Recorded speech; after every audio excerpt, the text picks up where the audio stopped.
Hello friends, आप सभी का स्वागत है अपने चैनल रेशमा हिंदी अकेडमी पर। तो जिसमें हम सीटेट के लिए संस्कृत के गद्यांश, पद्यांश और संस्कृत व्याकरण के महत्वपूर्ण प्रश्नों को करवा रहे हैं। तो जिसमें हमारा आज है पद्यांश 10। तो चलिए देखते हैं अब पद्यांश 10 के श्लोकों को। पद्यांश 10 का श्लोक है कि को अनर्था फलम, यानी को अनर्था फलम माना का सुखदा साधुजन मैत्री सर्व व्योशन विनाशे को दछा सर्वथा त्यागी। तो को अनर्था फलम यानी कि अनर्थ देने वाला फल क्या है?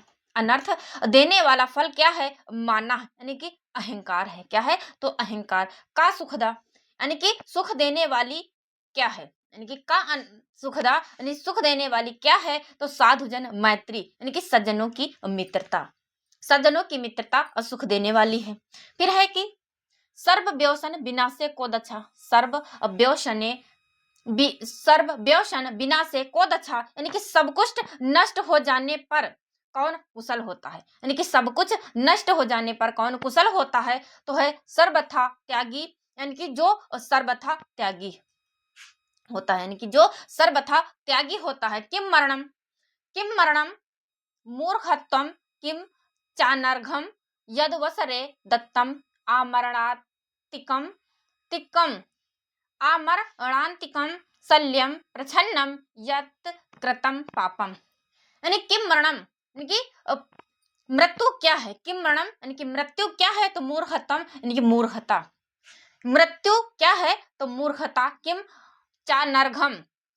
चानर्घम यानी कि अंधापन क्या है? यानी कि अंधापन क्या है? तो यद वसरे दत्तम यानी कि अवसर रहते दान ना देना।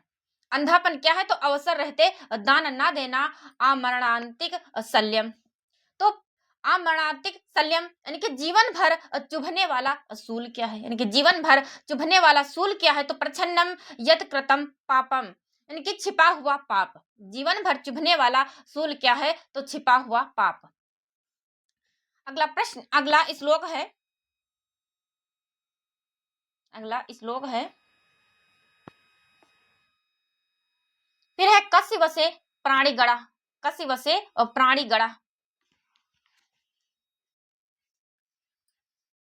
कस्य वसे प्राणी गड़ा सत्य प्रिय भाषणो विनीतस्य क्वा स्थातव्यम न्याये पथि दृष्ट लाभाढ़ते। यानी कि प्राणियों कस्य वसे प्राणी गणा यानी कि प्राणियों का वश किसके अधीन रहता है? यानी कि प्राणियों का वश किसके अधीन रहता है? सत्य प्रिय भाषणो विनीता से। सत्य प्रिय भाषणो विनीता से यानी कि सत्य प्रिय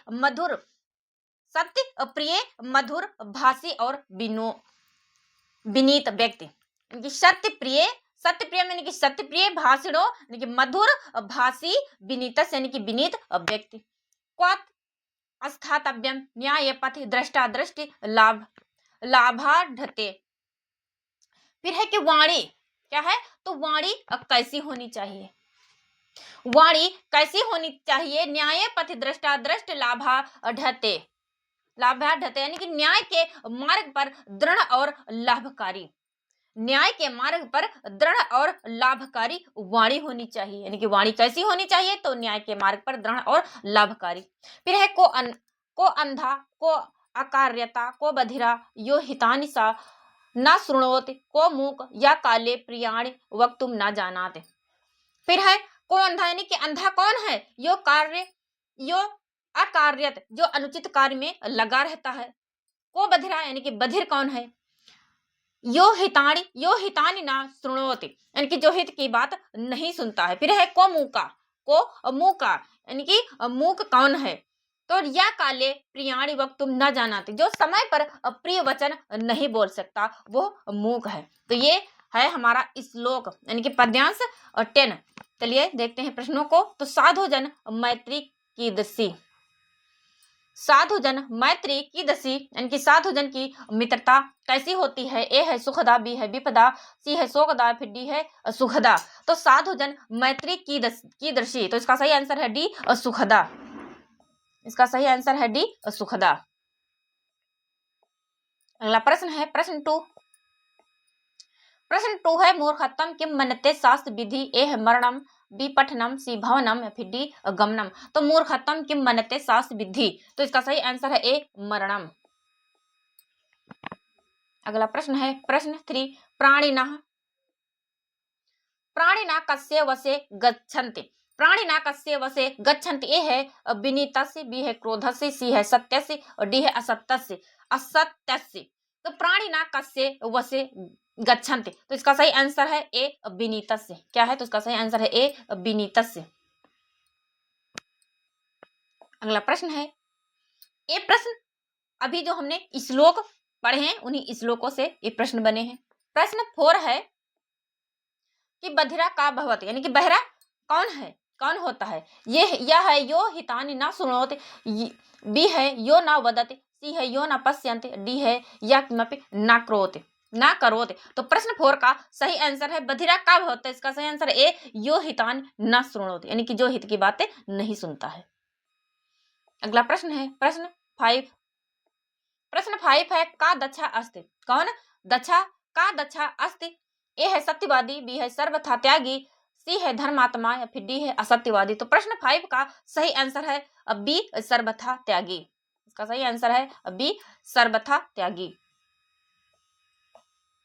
चैनल पर पहली बार आए हैं तो चैनल को सब्सक्राइब करिए, वीडियो को लाइक करिए, ज्यादा से ज्यादा शेयर करिए। सीटेट के एग्जाम के बाद हम तुरंत यूपी टेट के महत्वपूर्ण प्रश्नोत्तरी को लेकर आएंगे, तो आप लोग चैनल से जुड़े रहिए।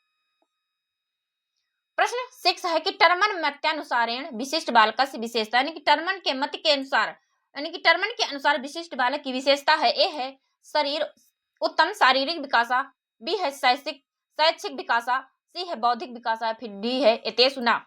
यानी कि प्रश्न 6 का टर्मन मत्यानुसारेण विशिष्ट बालक से विशेषता, यानी कि टर्मन के अनुसार विशिष्ट बालक की विशेषता होती है, तो इसका सही आंसर है सी बौद्धिक विकास, बौद्धिक विकास। अगला प्रश्न है प्रश्न 7। प्रश्न 7 है कि निम्नलिखितेषु किम प्रतिभाशाली बालकानां समस्या अस्ति। ए है संघ मेलनम, बी है अध्यापन विधया, सी है विद्यालय विषय जनानां चयन समस्या, डी है एते सर्वे। तो प्रश्न 7 का सही आंसर है डी एते सर्वे, यानी कि ये सभी। क्या पूछ रहा है कि प्रतिभाशाली बालक निम्नलिखित में से प्रतिभाशाली बालक की समस्या है, तो संघ मेलनम अध्यापन विधया विद्यालय विषय जाना नाम चयन समस्या इतने सब, यानी कि सभी प्रतिभाशाली बालक की समस्या है। चलिए बढ़ते हैं अगले प्रश्न की तरफ। अगला प्रश्न है प्रश्न 8। प्रश्न 8 है कि निम्नेषु, प्रश्न 8 है कि निम्नेषु किम प्रतिभाशाली बालकानां शिक्षण हेतु प्रयुक्त विधि अस्ति। ए है गतिवर्धनम, बी है संपन्नीकरणम, सी है विशिष्ट कक्षा, डी है एते सर्वे। तो प्रश्न 8 का सही आंसर है डी एते सर्वे, यानी ए सभी। निम्नेषु किम प्रतिभाशाली बालकानां शिक्षण हेतु प्रयुक्त विधि अस्ति, यानी कि प्रतिभाशाली बालक के लिए प्रतिभाशाली बालक के शिक्षण के लिए उपयुक्त विधि है, तो गतिवर्धनम संपन्नीकरणम विशिष्ट कक्षा, यानी कि सभी। चलिए बढ़ते हैं अगले प्रश्न की तरफ। अगला प्रश्न है प्रश्न 9। प्रश्न 9 है कि बालकेषु पूर्व बाल्यावस्था संबंधी यह व्यवहार प्रकटी भवति सोऽस्ति। ए है मूल प्रवृत्त्यात्मकम, सी है स्थानीय प्रतिवर्त, सी है यादृच्छिकृत क्रिया, डी है संपूर्ण शरीरात क्रिया। प्रश्न 9 का सही आंसर, यानी कि बालकेषु पूर्व बाल्यावस्था संबंधी यह व्यवहार प्रकटी भवति सो अस्ति। तो इसका सही आंसर है ए मूल प्रवृत्त्यात्मकम, यानी कि मूल प्रवृत्ति। अगला प्रश्न है प्रश्न 10। प्रश्न 10 है कि गंगा उदकम इत्यस्य शुद्ध रूप, यानी गंगा उदकम यानी गंगा प्लस उदकम इत्यस्य शुद्ध रूप, यानी कि गंगा का शुद्ध रूप क्या है। प्रश्न 10 का सही आंसर है ए गंगोदकम। क्या है, गंगोदकम। गंगा प्लस उदगम का शुद्ध रूप पूछ रहा है, तो गंगोदकम है। क्या है, तो गंगोदकम। अगला प्रश्न है प्रश्न 11। पंचत्वम अत्र का प्रत्यय, यानी पंचत्वम अत्र का प्रत्यय में कौन से प्रत्यय पूछ रहा है। ए है त्वा, बी है तल, सी है तिप या फिर डी है तम त्वा। तो प्रश्न 11 का सही आंसर है डी त्वा। त्वा प्रत्यय है। पंचत्वम अत्र का प्रत्यय, तो पंचत्वम में त्वा प्रत्यय है। प्रत्यय शब्द से बाद में लगते हैं और उपसर्ग शब्द के पहले लगते हैं। चलिए बढ़ते हैं अगले प्रश्न की तरफ। अगला प्रश्न है प्रश्न 12, आमरणात अत्र का प्रत्यय, यानी कि आमरणात में कौन सा प्रत्यय है? ए है आण प्रत्यय, बी है वी प्रत्यय, सी है उप प्रत्यय, डी है अनुप्रत्यय। तो प्रश्न 12 का सही आंसर है ए आण प्रत्यय, यानी आमरणात में प्रत्यय आण प्रत्यय है। अगला प्रश्न है 13। चलिए देखते हैं अगले प्रश्न की तरफ। माता चा पिता चा अस्मिन का समास, यानी माता चा पिता में कौन सा समास है? ए है द्विभाव समास, बी है कर्मधारय समास, सी है द्वंद्व समास, डी है बहुब्रीहि समास। तो माता चा पिता अस्मिन का समास है, यानी माता और पिता में कौन सा समास है? तो इसका सही आंसर है सी द्वंद्व समास, यानी कि द्वंद्व समास में दोनों पद प्रधान होते हैं। माता चा पिता, माता और पिता। प्रश्न 14 है कि कन्या फोर धावंती, यानी कि कन्या का स्त्रीलिंग है। स्त्रीलिंग में कौन सा सही शब्द पूछ रहा है?